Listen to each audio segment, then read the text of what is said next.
Hello, welcome back. In the last video, I showed you how to create an Australian animal.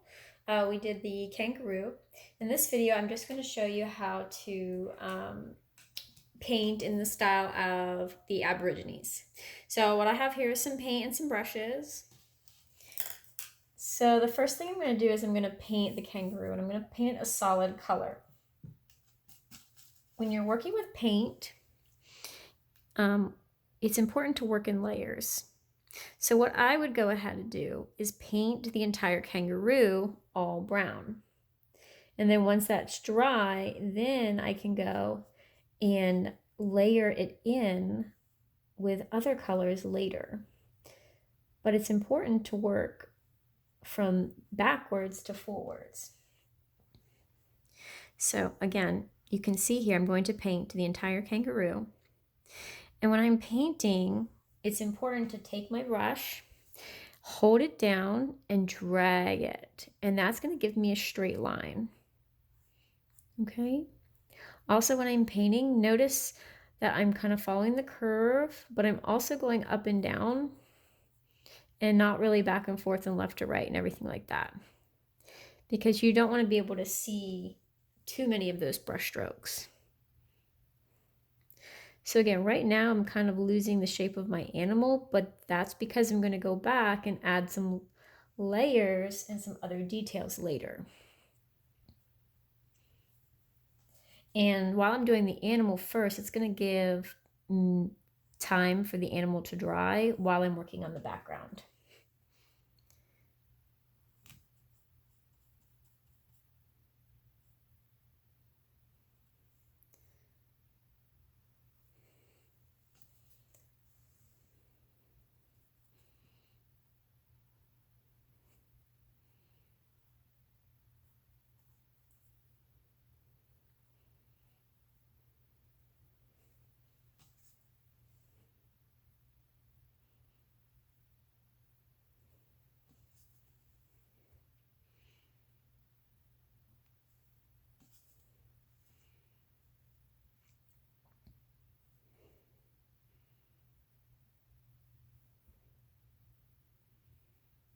There.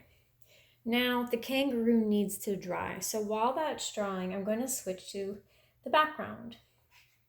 And for the background here, I'm going to be using dot art. So I'm just going to need a small brush, and I'm going to load up my paintbrush. That's what it's called when I put a lot of paint on there. I load it up, okay?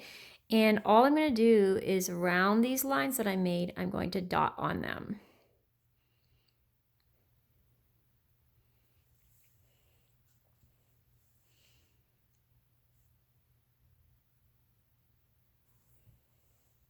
And you want these dots to be small.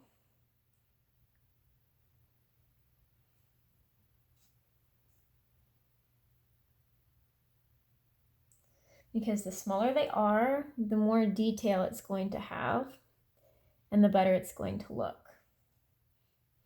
And you want to get them as close as you can without touching.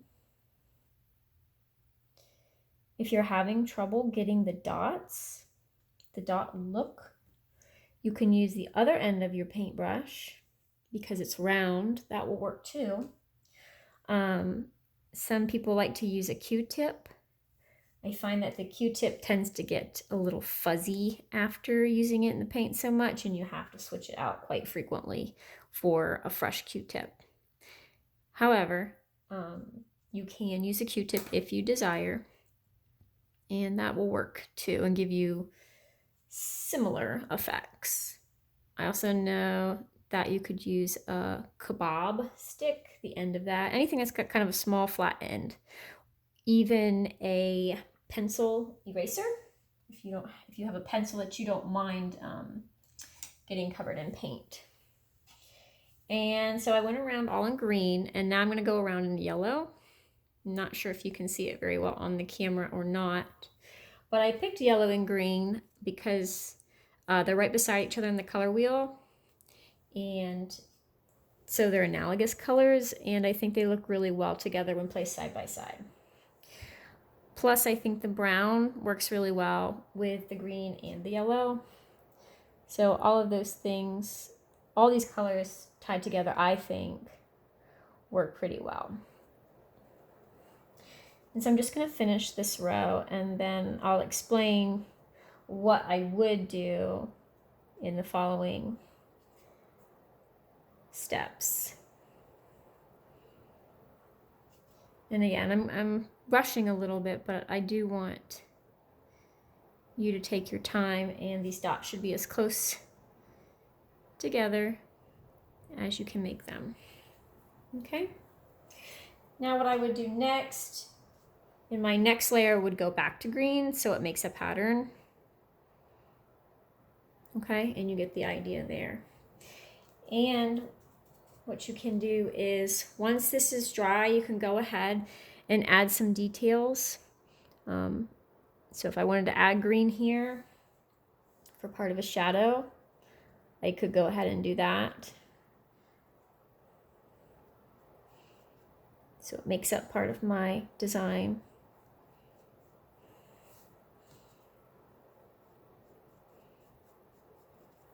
Could also dot in certain areas. You could also do this in an X-ray style painting where you see the skeletal insides. So there's lots of different ways that you could design your kangaroo. You can also put dots on it to give it a little bit more character.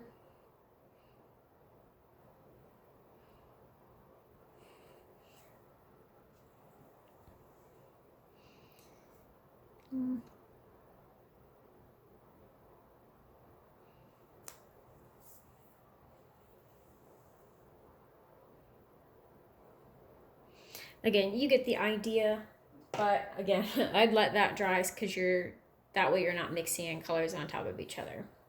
But once you're finished and it's all dry, it should come up with something pretty neat.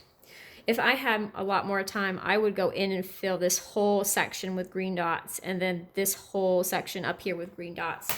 That way it's like my example here, where it's completely filled with brown dots and then white dots, and these are even orange dots in here.